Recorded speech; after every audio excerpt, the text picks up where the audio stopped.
Welcome friends.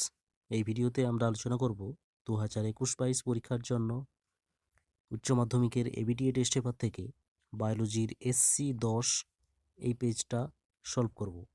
এখানে যে সমস্ত 1 মার্কের প্রশ্ন আছে সেগুলোই সলভ করব। এখানে পার্ট 1-এ দেখো, পার্ট 1-এ মাঝে মধ্যে যে প্রশ্নগুলো আছে সেখানে আছে অ্যাপোমিক্সিস কি, এর উদাহরণ দাও। অ্যাপোমিক্সিস কথাটা এসছে দুটো শব্দ দিয়ে, অ্যাপো আর হচ্ছে মিক্সিস। তো অ্যাপো কথার অর্থ হচ্ছে উইথআউট, আর মিক্সিস কথার অর্থ হচ্ছে মিক্সিং। অর্থাৎ এখানে কোনো মিক্সিং হবে না, দুটোর মিশ্রণ হবে না। কার মিশ্রণ হবে না?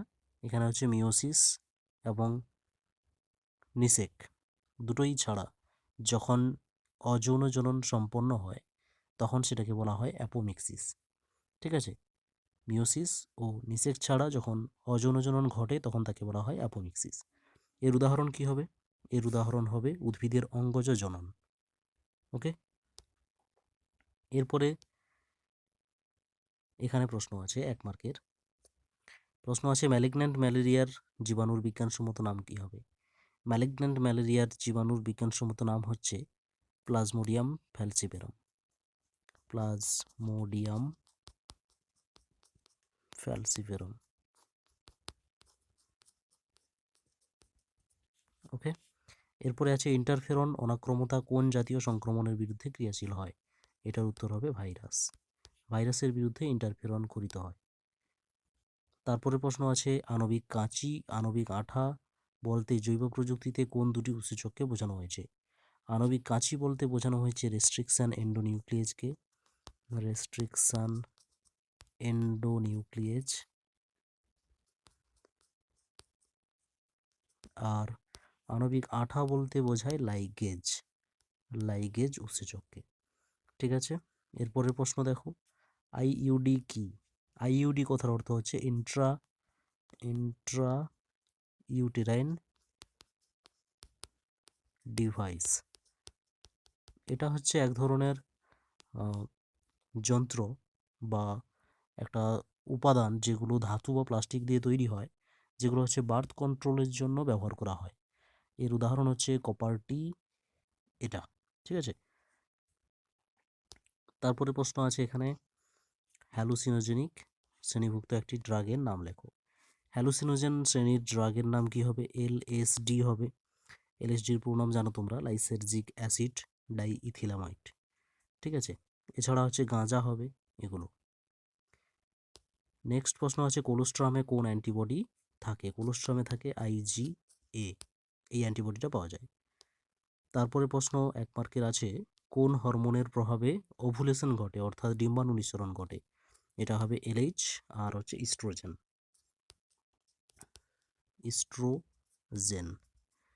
নেক্সট প্রশ্ন আছে কমেনসালিজম কি? কমেনসালিজম হলো এক ধরনের মিথস্ক্রিয়া যেখানে দুটো প্রাণী, দুটো আলাদা আলাদা প্রজাতির জীব সহাবস্থান করে, তার মধ্যে একজনের উপকার ঘটে আর একজনের উপকারও হয় না আর কোনো ক্ষতিও হয় না। ঠিক আছে, সেখানে কোনো উপকারও হয় না আর ক্ষতিও হয় না, অর্থাৎ সেটা জিরো ইন্টারাকশান হয়, তখন সেটাকে বলা হয় কমেনসালিজম। এরকম উদাহরণ কী হবে?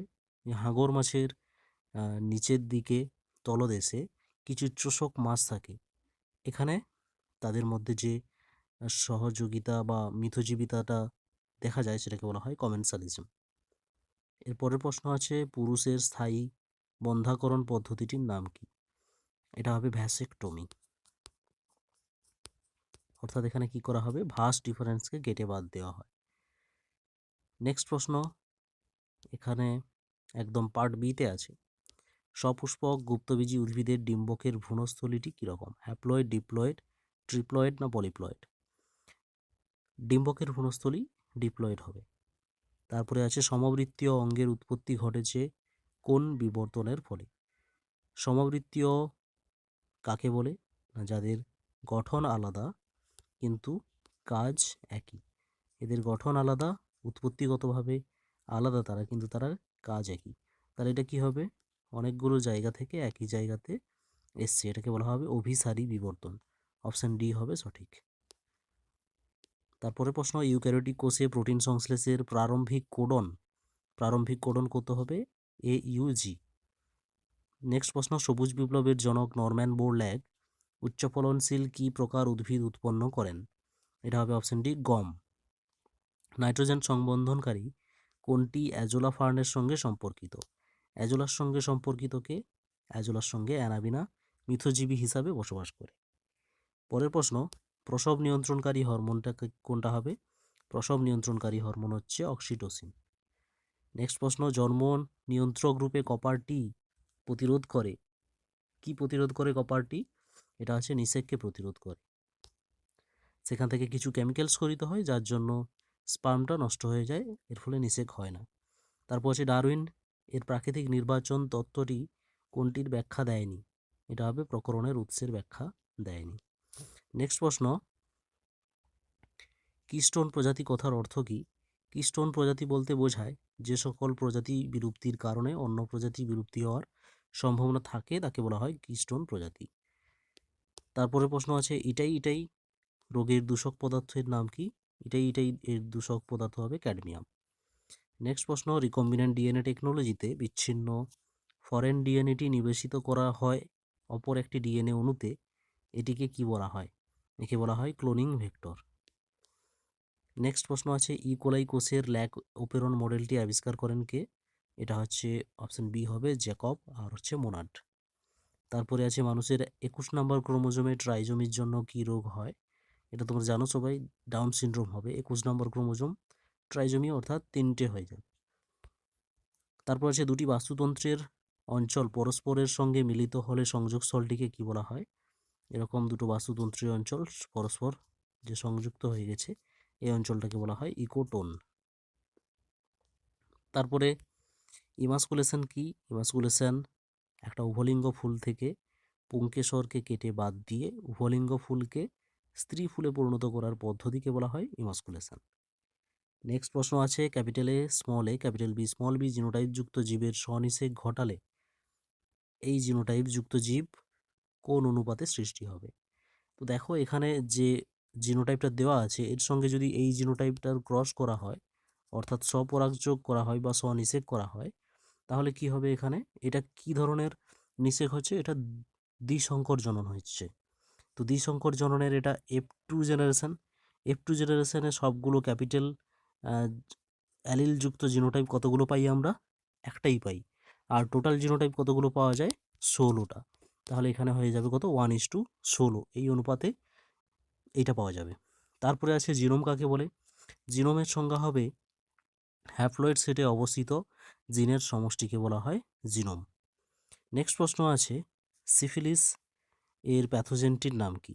সিফিলিসের প্যাথোজেন হচ্ছে ট্রিপোনিমা প্যালিডাম। ঠিক আছে, ট্রিপোনিমা প্যালিডাম। ঠিক আছে, এরপরে যেটা আছে, চর্মশিল্পে ট্যানিংয়ের কাজে কোন অণুজীব ব্যবহার করা হয়? চর্মশিল্পে ট্যানিংয়ের জন্য ব্যাসিলাস সাবটিলিসকে ব্যবহার করা হয়। Bacillus subtilis. ঠিক আছে, ব্যাসিলাস সাবটিলিস এটাকে ব্যবহার করা হয়। এরপরে আছে সিন ইকোলজি কাকে বলা হয়? সিন ইকোলজি হচ্ছে একাধিক প্রজাতির সঙ্গে পরিবেশের যে আন্তঃসম্পর্ক সেই আন্তঃসম্পর্ককে বলা হয় সিন ইকোলজি। আর অড ইকোলজি এর উল্টোটা, যে কোনো একটা প্রজাতির সঙ্গে পরিবেশের বিভিন্ন উপাদানের যে আন্তঃসম্পর্ক যে ইন্টারাকশান তাকে বলা হয় অড ইকোলজি। আর সিন ইকোলজি বললাম কি না, একাধিক প্রজাতির সঙ্গে পরিবেশের বিভিন্ন উপাদানের যে আন্তঃসম্পর্ক ইন্টারাকশান তাকে বলা হয় সিন ইকোলজি। ওকে।